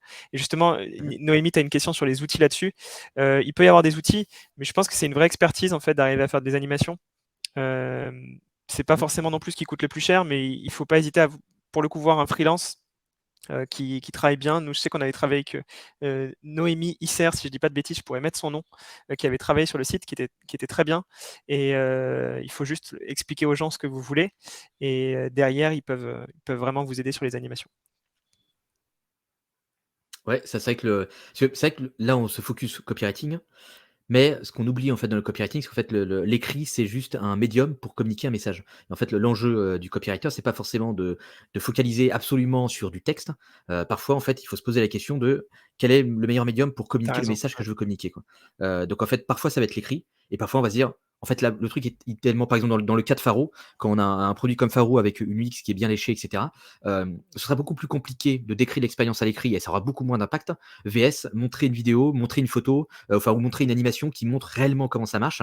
Et donc là, plutôt que de se dire: «Tiens, je vais faire un gros pavé pour expliquer ça», en fait, peut-être que c'est plus efficace que je fasse une petite vidéo là-dessus, qui dure, 3-4 secondes et qui va, m'amener le même bénéfice, mais de manière, beaucoup plus impactante. Donc c'est pour ça, qu'il ne faut pas forcément rester trop bloqué sur l'écrit. Il faut plus se poser la question: «OK, ce message-là que je dois communiquer ici, qu'est-ce que je peux mettre comme média? Est-ce qu'une image, ça pourrait avoir du sens pour vraiment apporter de la valeur à mon propos? Ou bien en fait, ce serait du bruit et ça n'apporte rien, quoi?» Ou bien, au contraire, c'est plutôt l'écrit ici qui aura plus d'impact, donc ça sert à rien de mettre une image parce qu'en fait, ça va pas m'aider à mieux communiquer mon message. Ou bien, une vidéo, en fait, c'est beaucoup plus pertinent parce que, je dois expliquer quelque chose de complexe, quoi. Donc c'est pour ça, posez-vous bien la question, est-ce que l'écrit c'est le meilleur médium? Ou est-ce que finalement j'ai pas une meilleure option de communiquer mon message, quoi? Et si je reprends du coup la page ici, là vous voyez qu'à la fin de ce paragraphe sur, les solutions alternatives, il va vous poser la petite question. Si tu continues à te baser sur le texte, comment tu vas faire pour que tes messages soient reçus avec la façon que tu veux que ce soit reçu, quoi. Donc là, vous voyez, il vous laisse en fait avec un petit problème en suspens, en mode, «OK, là je t'ai décrit le problème, voilà tous les problèmes. Bon maintenant next step, si tu continues à utiliser cette option-là, comment tu vas faire? Comment tu comptes faire en fait pour corriger tous ces soucis que tu as avec le texte aujourd'hui, quoi?» Et donc là, vous voyez en fait, c'est plus compliqué quand on arrive à ce stade-là, parce que vous l'amenez à se poser une question qui s'était pas forcément posé auparavant. Et là, il se dit: «C'est vrai que, ouais, bah, en fait, qu'est-ce que je vais faire?» Bah, en fait, je ne sais pas. Parce que j'ai pas d'autre option aujourd'hui, quoi, parce que je me suis jamais intéressé aux autres trucs et j'avais jamais pris conscience que finalement l'email, c'était une petite friction et comme je savais pas qu'il existait d'autres solutions sur le marché qui pouvaient m'aider à régler ce problème, peut-être qu'en fait la vidéo, là, je le vois d'une toute nouvelle manière et qu'en fait, ouais, la vidéo, c'est peut-être la meilleure manière de communiquer et il faudrait peut-être que j'aille plus loin, quoi. Donc là, vous avez 1er, exemple là-dessus. Je vais reprendre du coup, les slides. Hop. Et là, du coup, on arrive sur la phase Product Aware, donc qui est la phase un peu plus classique par rapport à ce qu'on peut voir sur les landing page aujourd'hui, quoi. Où l'enjeu, ça va être de positionner votre solution par rapport à vos concurrents directs, c'est-à-dire aux personnes qui sont dans la même, catégorie de marché que vous, quoi. Donc par exemple, si je reprends mon exemple de tout à l'heure avec la trottinette, imaginons que j'ai décidé d'acheter une trottinette pour aller au boulot. là, je suis sûr que du coup, je vais prendre une trottinette parce qu'il par rapport aux autres options disponibles sur le marché, la trottinette me paraissait le plus intéressant, le plus facile, quoi. Mais là, du coup, il va arriver la question de, ok, bon, bah, il y en a 140 000 des trottinettes sur le marché. Il y a plein de marques. Vers qui je vais me diriger? C'est là où je vais commencer en fait, à comparer plusieurs produits qui sont normalement identiques. Et donc là, l'enjeu, ça va être de me montrer pourquoi la trottinette de telle marque est la plus pertinente par rapport à mon besoin. Et moi, mon besoin, c'est quoi? C'est d'aller au boulot, quoi. Donc peut-être qu'en fait, il y a une manière de créer des meilleures trottinettes pour aller au boulot parce que je sais pas, au boulot, je vais avoir des petits problèmes pour ranger ma trottinette, pour la recharger, pour faire des trucs. Enfin, bref, il peut y avoir pas mal de sujets avec ma trottinette. Donc si je trouve une marque qui arrivent à mieux adresser mon besoin là-dessus, bah, je vais plutôt partir, chez eux, parce qu'en fait, ils auront été plus efficaces pour m'expliquer en quoi ils sont plus pertinents que la concurrence pour répondre à ce besoin spécifique qui est d'aller en trottinette au boulot, quoi. Donc là, je vais prendre la page d'Investor, Club, pour que vous puissiez voir un petit peu comment on structure une page là-dessus. Donc là, vous voyez pareil, on va personnaliser nos propositions de valeur et tout le wording de la page pour être en cohérence avec notre prospect. C'est-à-dire que là, le prospect, quand il arrive, j'ai pas besoin de le convaincre de passer par une marketplace pour vendre son business. Ça, il est déjà convaincu par ce truc-là. Donc ça sert à rien de lui faire un paragraphe sur pourquoi, passer par une marketplace pour vendre son business. Parce qu'il va me dire: «Non mais ça je m'en fous, ça c'est déjà un acquis pour moi. Moi ce que je veux c'est, savoir, pourquoi tu es la meilleure, marketplace sur le marché et pourquoi par rapport aux concurrents, tu es une meilleure option, quoi. Donc parle-moi plutôt de ça et pas forcément de banalités ou de trucs, qui sont déjà des acquis pour moi, quoi. C'est pour ça que du coup ici, on va avoir un truc qui est un peu différent par rapport aux autres pages, parce qu'on va lui lister ce qu'on pourrait plutôt appeler des features. Hem, Parce qu'en fait, ce sont des personnes qui veulent très vite voir, OK, moi j'ai 4, 4 marketplaces là dans mes onglets. Je vais pas passer 40 ans sur, le site de chacun. Moi, je veux voir immédiatement, c'est quoi vos spécificités et pourquoi vous êtes une meilleure option que l'autre onglet que j'ai à côté qui semble faire la même chose que vous, quoi. Et donc c'est pour ça qu'ici, on va essayer de mettre en avant des features ou des bénéfices de notre produit que les concurrents n'ont pas, et qui vont tout de suite permettre aux prospects de nous identifier comme étant potentiellement une meilleure option par rapport aux autres, quoi. Et vous voyez que pareil là sur sur la sub-headline, là, ils vont pas vous pitcher comme on pourrait le faire pour des produits, enfin pour des prospects moins matures. Ils vont vous pitcher en prenant en compte que vous êtes en train de les comparer avec d'autres concurrents. Donc là, ils vont vous mettre en avant le fait que Investor Club, c'est la seule marketplace, qui, va travailler, plus dur pour, aider les acheteurs et les sellers et les vendeurs à faire du profit, quoi. Donc ils jouent un peu sur cet aspect. En fait, nous, par rapport aux autres, on va bosser plus dur pour aider, tout le monde à faire plus de profit, quoi. Et là, vous voyez, ce qui est intéressant, c'est que tout de suite, il commence à nous faire une promesse en fait dans la sub-headline, sauf que, la promesse, il faut la crédibiliser un petit peu par rapport à ce qu'on raconte. Et là, ce qui est pas mal, c'est qu'en fait, immédiatement, plutôt que de là nous mettre des logos de boîtes un petit peu, random, là, on va plutôt amener des preuves concrètes, que, en fait, on permet à pas mal de gens de faire du profit par rapport à leur business, quoi. Et donc ils vont vous mettre en fait des exemples de business qui ont été vendus en dessous, quoi, pour amener immédiatement une preuve qui peut aider le prospect à casser le scepticisme, quand il arrive sur votre site. Parce qu'en gros, il faut partir de l'idée que c'est pas parce que vous faites une promesse que cette promesse, elle paraît crédible pour la personne en face. Si vous n'avez pas de preuves tangibles pour montrer que ce que vous racontez ici, c'est pas du bullshit et que c'est véridique, ce sont des faits, en fait, on va pas forcément vous croire immédiatement parce qu'on est tellement habitué à croiser, des messages marketing partout qui sont un peu des messages bullshit, qu'en fait, on va toujours un peu se méfier des promesses que vous allez faire. Donc il faut essayer de systématiquement, baquer les promesses que vous allez avoir par des preuves, tangibles, et irréfutables, qui amènent du coup votre prospect à se dire: «OK, bon, bah, là, les preuves, elles sont là, elles sont concrètes, elles sont, je peux pas remettre en question du coup cette promesse, quoi». Et là, du coup, si on continue, là, vous voyez pareil, on va avoir une section qui peut ressembler à celle qu'on a eue avant, mais ils vont pas actionner le problème de la même manière, parce que là, ils vont actionner le problème par rapport, aux concurrents directs. C'est-à-dire que là, ils mettent en avant le fait que, les autres, ce sont des amateurs, qui vous amène du coup, à perdre de l'argent, parce qu'en fait, ils vont pas, maximiser votre profit, quoi. Et là, vous voyez que dans les petites phrases comme ça, c'est, ce qu'on va retrouver en fait tout au long de la page. Là, ils vont vous mettre, des spécificités du produit, par rapport, aux concurrents directs qui sont du coup les gros, brokers, c'est-à-dire les gros, les grosses boîtes, qui peuvent vous vendre votre business, mais qui Vendre, du ouais. coup vont peut-être pas vous proposer un accompagnement très poussé, quoi. Donc là, ils mettent bien en avant, bah, tout ce que tu détestes en fait avec les autres trucs que tu as vus sur le marché, chez nous, c'est réglé, quoi. Donc là, on va pas vous mettre les bénéfices évidents, Par exemple, vendre votre site web, vendre votre business, enfin, en gros, tous les trucs basiques, on va plutôt vous mettre les trucs que les autres ne peuvent pas mettre en avant, quoi. Parce que là, on s'adresse à des gens qui sont plus matures. Donc si, par exemple, on parle de, on reprend l'exemple de Crisp. Crisp, s'il commence à vous dire des trucs ultra basiques de, bah, en fait, on vous permet de faire un chat, de répondre immédiatement aux prospects, et cetera. En fait, ça, c'est commun à tous les live chats. Donc en fait, moi, si je compare Crisp avec d'autres concurrents directs, je m'en fous ça de ça. En fait, c'est tellement évident, tout le monde le fait. Donc en fait, ça, c'est pas différenciant pour vous, quoi. Là, moi, je veux par contre connaître vos vraies différenciations sur des trucs précis qui ne m'ont pas plu chez la concurrence, quoi. Donc qu'est-ce que vous pouvez mettre en avant ici qui va me permettre de vous positionner finalement comme une meilleure option par rapport à ce que je peux avoir à côté, quoi. Et là, si on continue à scroller, pareil, là, vous voyez qu'en fait, ils vont systématiquement tout au long de la page taper un peu sur la concurrence pour mettre en avant les problèmes que vous avez rencontrés avec les autres. Donc en fait, les autres, vous leur payez des frais énormes parce que ce sont des feignants qui ne font rien pour vendre votre site rapidement, quoi. Chez nous, vous allez vendre plus vite, vous allez avoir plus de profit, quoi, et vous allez pouvoir obtenir un traitement VIP que les autres ne vont pas pouvoir vous proposer, quoi.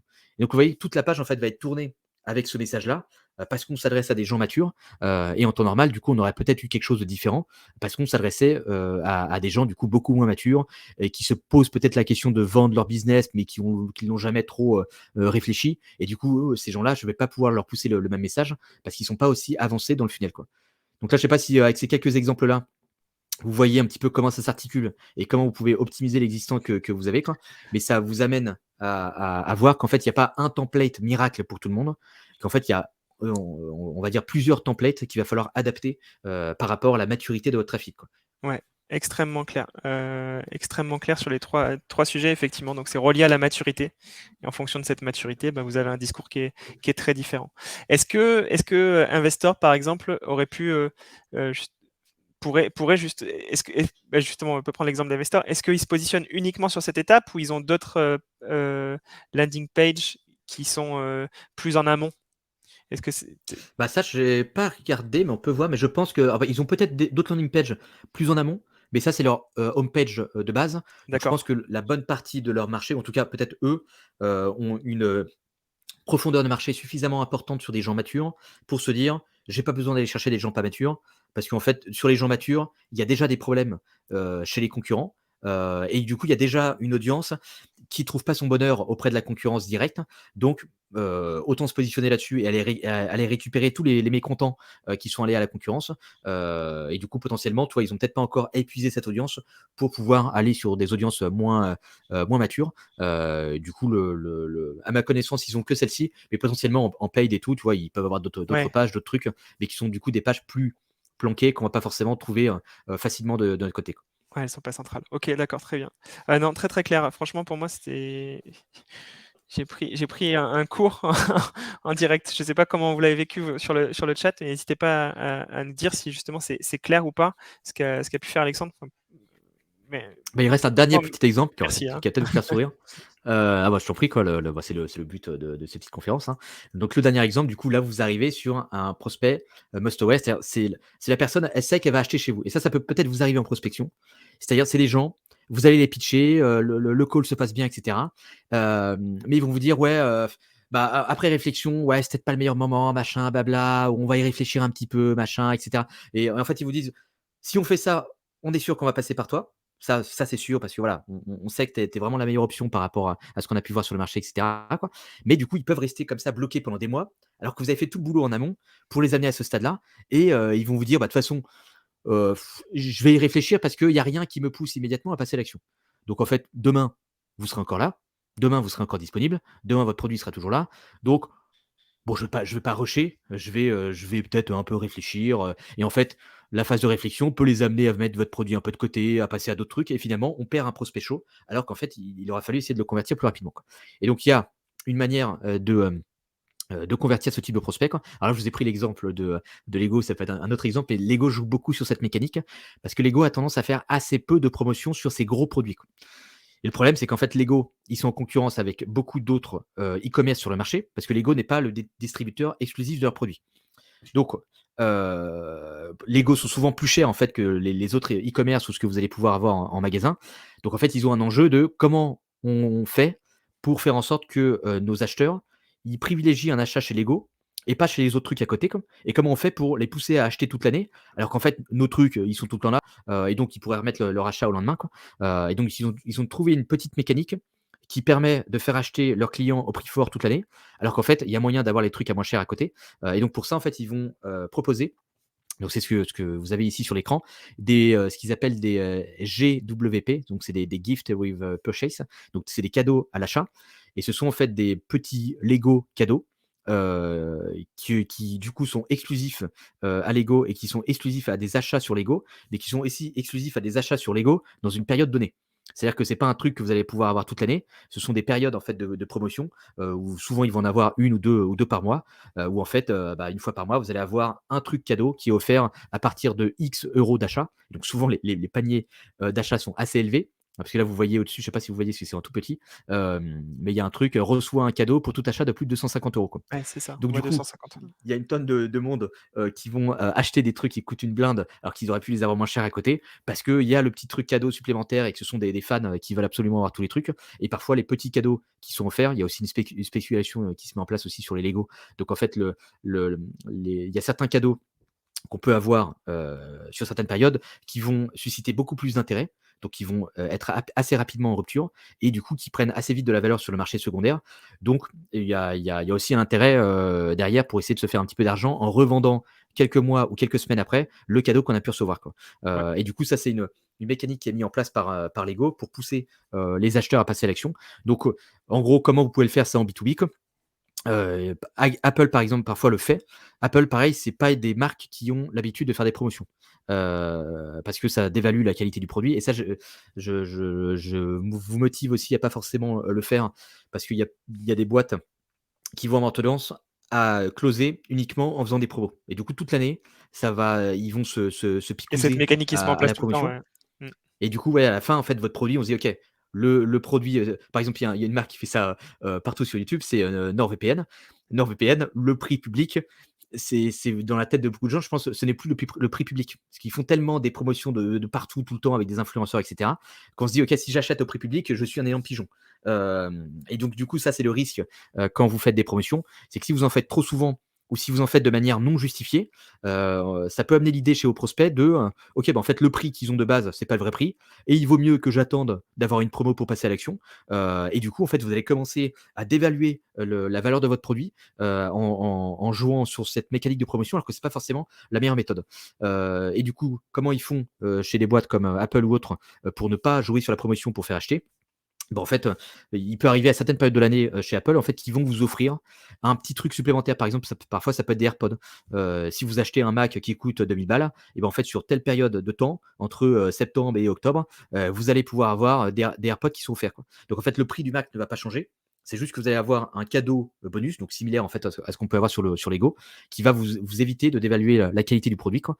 Et du coup, ce que vous pouvez faire en B2B, ça peut être des petites choses comme ça, où il y a peut-être des actions que vous pouvez mener, qui vont être limitées dans le temps et qui vont du coup amener vos prospects à passer à l'action plus rapidement. Alors je sais pas ce que ça peut être, de votre côté, mais ça peut être, je sais pas moi, à une, Bah, ça peut être un audit, hein, une on for peut une retrouver, ouais, ça peut être un audit, par exemple, un audit que vous limitez dans le temps, avec tiens, bah, il y a les 10 premières boîtes qui achètent ce truc-là, ils ont, accès à un audit pour vous aider à set up, telle chose et ça, c'est normalement quelque chose qu'on vend, en premium à nos clients et cetera. Donc ça, c'est la seule opportunité de pouvoir accéder à ce truc-là gratuitement.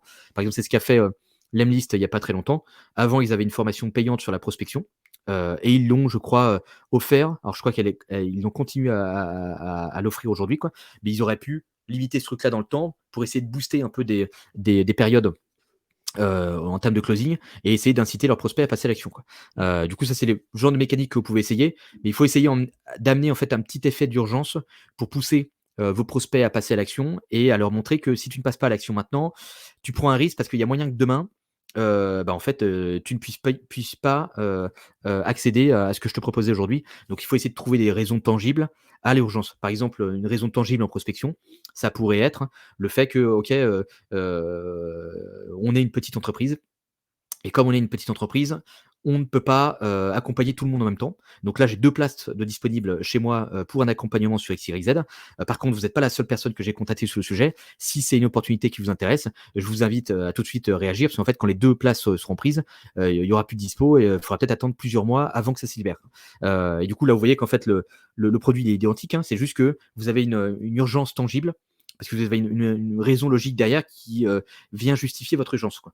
Et donc, le fait qu'en fait, vous ne puissiez pas accompagner tout le monde en même temps, donc les places sont limitées, quoi. Et du coup, bah, ça va pousser votre prospect à finalement pas remettre sa décision au lendemain et à peut-être vous dire immédiatement, ok, bah finalement, bon, j'ai pas envie de perdre l'opportunité. Moi, je sais que c'est ça qu'il nous faut. Je vais pas réfléchir 40 ans. Vas-y, go, on y va, quoi. Donc c'est le genre de choses que vous pouvez essayer en B2B. Mais l'urgence en B2B, c'est un petit peu galère. C'est pour ça que je vous recommande plutôt de faire ce que fait Astra, c'est-à-dire en fait d'accentuer le problème de votre prospect.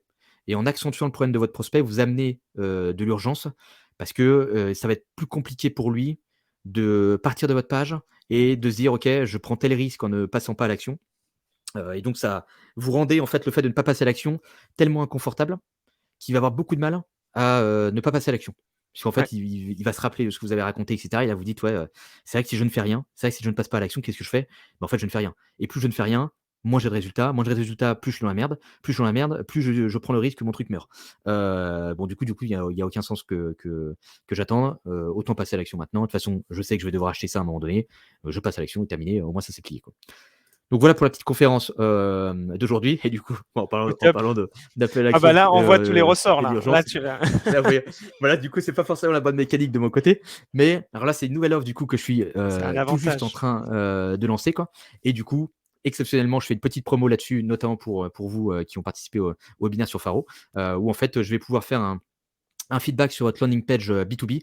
Donc, c'est une offre qui est 100% satisfait remboursé. C'est-à-dire que si, après avoir reçu votre feedback, ça vous plaît pas, c'est pas assez utile pour vous, c'est pas assez actionnable, bah, en fait, vous m'envoyez un mail, moi je vous rembourse. Et en plus de ça, en plus de la garantie de satisfait remboursé, vous avez en plus le droit à un petit discount pendant 48 heures. Avec le code FARO50 que vous allez pouvoir appliquer sur Stripe, hein, et qui va vous permettre du coup d'avoir 50 euros de réduction sur l'analyse de votre landing page, quoi. Donc je vous laisse voir la page si vous le souhaitez. Vous avez un exemple justement avec un feedback qui a été réalisé sur la landing page de Faro, et vous pourrez voir un petit peu ce qui est inclus à l'intérieur de votre feedback. Vous allez avoir une petite intelligence artificielle, par exemple, qui va analyser les mouvements des yeux de vos visiteurs. Puisqu'en gros, il y a des outils qu'on appelle des outils d'eye tracking qui permettent de traquer en fait le mouvement des yeux des utilisateurs sur votre site web. Et il y a certaines intelligences artificielles qui ont été créées pour, en gros, prédire où les yeux de votre prospect vont se positionner quand ils arrivent sur votre page, quoi. Donc ça permet, en gros, comment ils font ça, c'est plus par rapport à tout ce qui est taille de texte, contraste de couleurs, ce genre de choses, et cetera. Donc ça vous aide, en fait, cette petite intelligence artificielle à identifier les zones chaudes, c'est-à-dire celles qui attirent beaucoup l'attention. Et si on voit qu'en fait, il y a une zone qui attire beaucoup l'attention, mais que finalement, elle apporte aucune valeur en termes de message, là, vous savez que potentiellement, il y aura un petit truc à optimiser pour avoir quelque chose de plus efficace et faire en sorte que l'attention du prospect soit focalisée sur votre message et sur pourquoi il devrait passer à l'action avec vous, quoi. Donc ça, c'est le genre de choses que vous allez pouvoir trouver dans votre feedback. Et pour faire la preuve sociale, donc nous on l'avait vécu, Alexandre nous avait envoyé une vidéo de critique, je ne sais plus comment tu l'avais formulé, mais c'était très bien, de critique de la première landing de Faro, je pense il y a 2 ans. Et je crois que tu avais fait quelque chose d'à peu près, mais ça doit être courant, tu dois faire à peu près quelque chose de 25 à 30 minutes dans lequel tu expliques Ouais. exactement ce qui pose souci sur la page. Et nous, ça nous avait beaucoup aidé. Et au départ, ça paraît vraiment. On se dit que c'est pas grand-chose, mais il faut vraiment raisonner en termes de pourcentage. Si par exemple, vous amenez même ne serait-ce que 1000 personnes dans le mois sur votre site et que vous les transformez à 4% peut-être en démo, ça veut dire que vous avez 40 démos, si je compte bien. Je crois que c'est juste. Si vous progressez de 2 points, va vous passer à 60 démos. Donc, vous faites progresser de 50% votre volume de démos. Et ça, ça veut dire que votre performance, elle va aussi progresser de 50%. Donc, la landing page, ça fait partie, je pense, des choses qu'il faut le plus optimiser.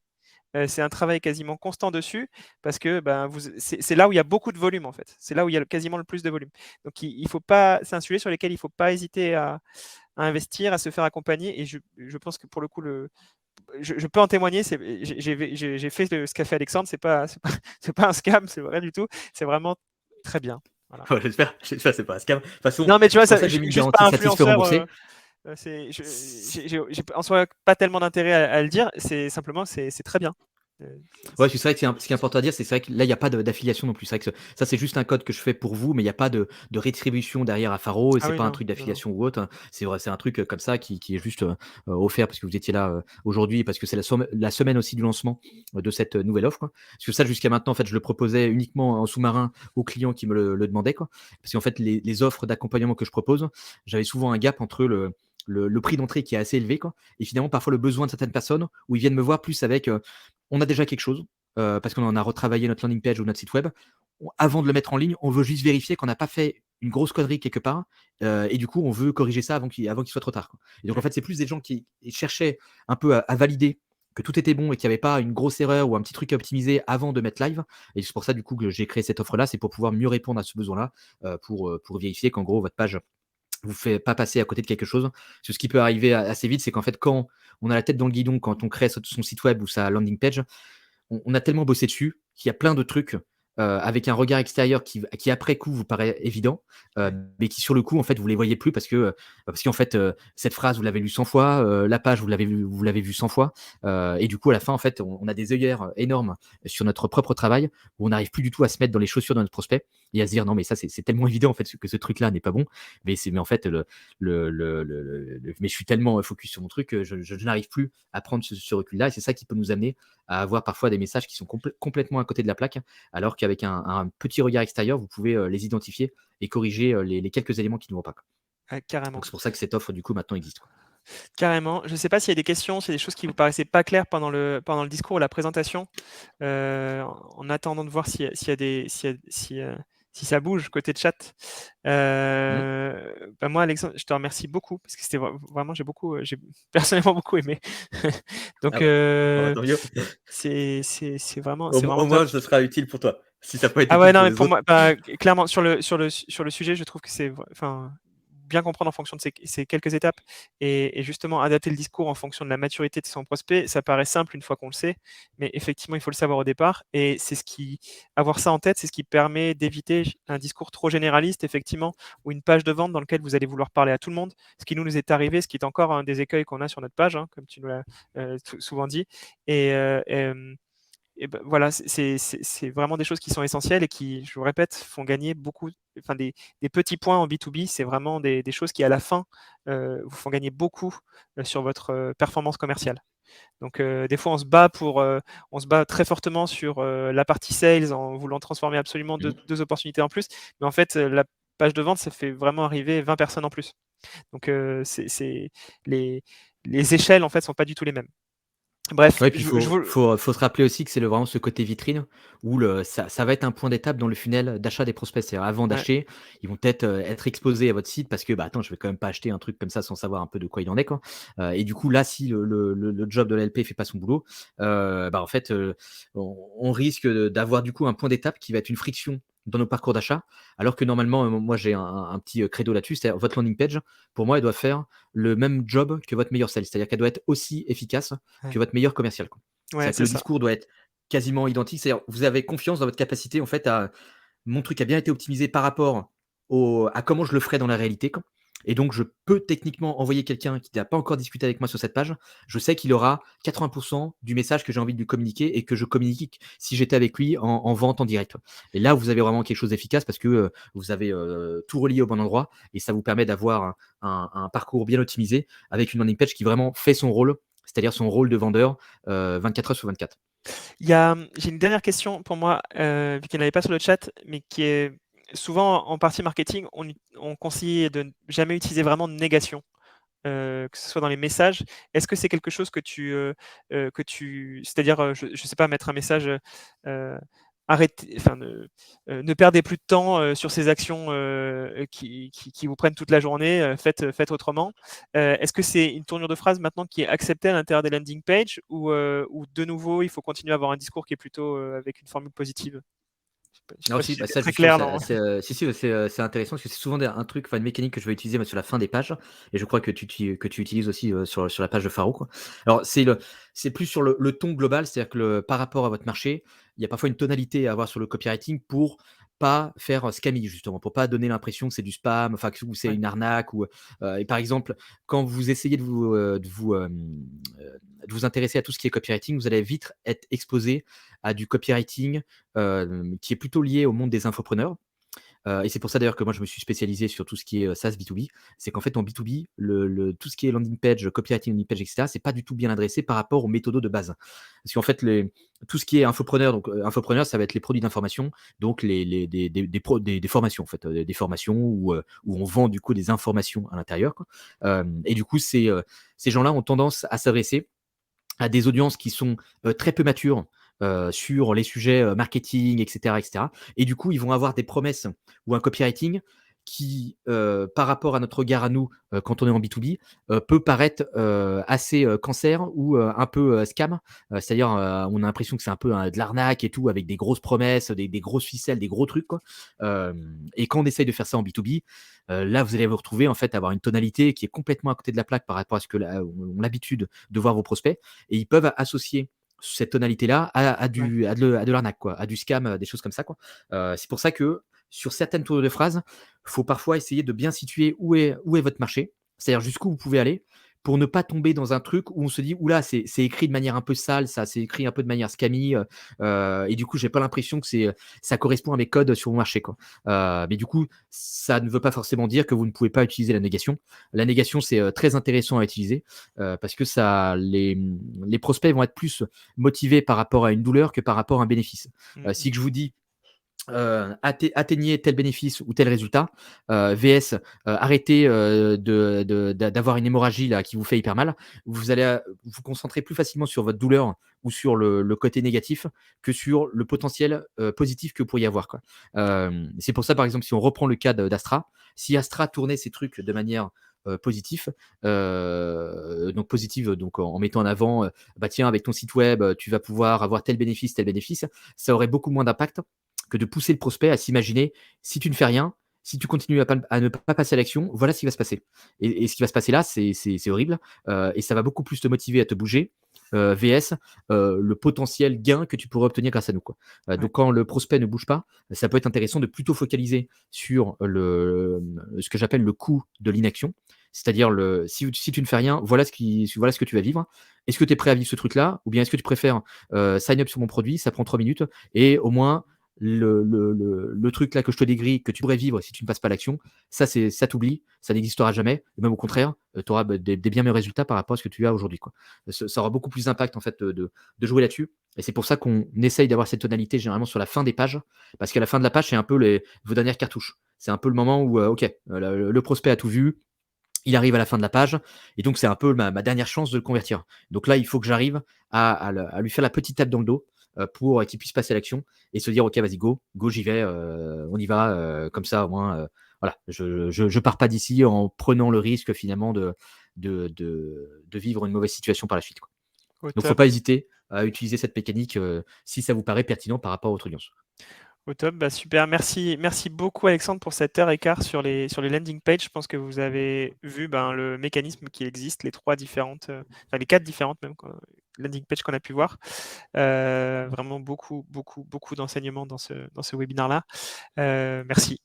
Et puis je vous ai mis le lien donc de Je vous en Wine prie. Marketer donc sur la partie feedback qui est dans le chat. Vous pouvez l'utiliser. Enfin, demander. Je crois que justement, même sans, enfin, vous pouvez voir le feedback que Ouais. Alexandre avait pu faire sur notre page. Comme ça, vous verrez aussi et ça vous permet de vous aussi comment dire, de vous projeter, voir par rapport à une société que vous connaissez ce qu'Alexandre a pu apporter. Voilà, je crois que c'est tout. Merci à tous pour avoir été présents et on se retrouve demain donc pour la dernière journée de la Mmh. Master Week avec un nouvel invité qu'on a encore jamais vu en webinaire côté Faro qui s'appelle Matei, qui est Head of Sales de chez Neo Camino et qui est très bon sur un sujet qui est intéressant aussi, qui est le script commercial. Donc voilà, ça, on verra ça. Il nous expliquera comment ce qu'il met en place dans une société comme Neo Camino qui a déjà une certaine taille, qu'il a fait progresser aussi sur la partie vente. Donc ça sera intéressant d'avoir sa vision. Donc n'hésitez pas, on vous attend nombreux. C'était pas le chat le plus fou qu'on ait eu aujourd'hui en termes d'audience, mais j'espère que ça vous a apporté de la valeur. Mmh. Et si c'est pas le cas, ou si vous avez des questions ou si vous voulez prolonger la discussion, je pense qu'Alexandre, on peut de nouveau te contacter par par LinkedIn, Ouais, j'imagine. par LinkedIn si vous voulez. Et puis pour ceux du coup qui regarderont le replay, je vais peut-être mettre le lien dans le chat.